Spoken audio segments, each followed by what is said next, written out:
What does self-sustainability mean? Self-sustainability is when people, such as families and communities, can use the resources available to them to provide for their needs without being reliant on aid. What factors make self-sustainability possible?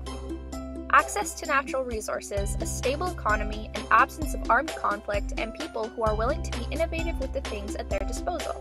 These things are all important, because without them, a reliance on outside aid becomes necessary. While all of this is true at a community level, it is also true on an individual level as well. Having a job and access to money, being able to purchase food, afford housing, healthcare, and personal needs, as well as invest in future opportunities are all components of being self-sustainable on an individual level. And when individuals are self-sustainable, communities become self-sustainable as well. In terms of aid that leads to self-sustainability, there's not a one-size-fits-all kind of answer. Instead, weighing the immediate and long-term needs, investment in how to help those who may have been impacted by things like armed conflict, economic collapse, natural disaster, or political instability will differ.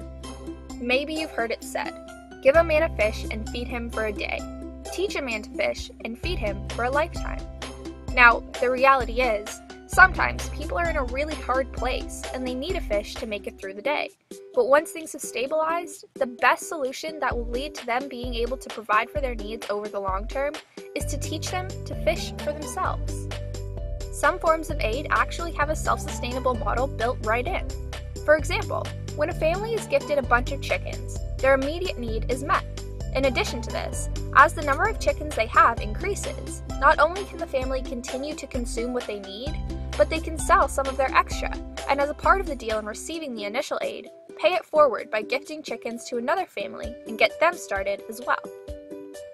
So what can you do? First, consider how you can be sustainable. Secondly, consider how you can help others be sustainable. Finally, be sure to check out Katoa's projects related to self-sustainability. Learn all you can, vote, and have your say in which project you believe Katoa should support. Oh, and one last thing.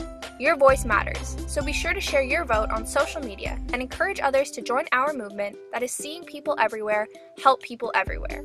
Because simply stated, people everywhere matter.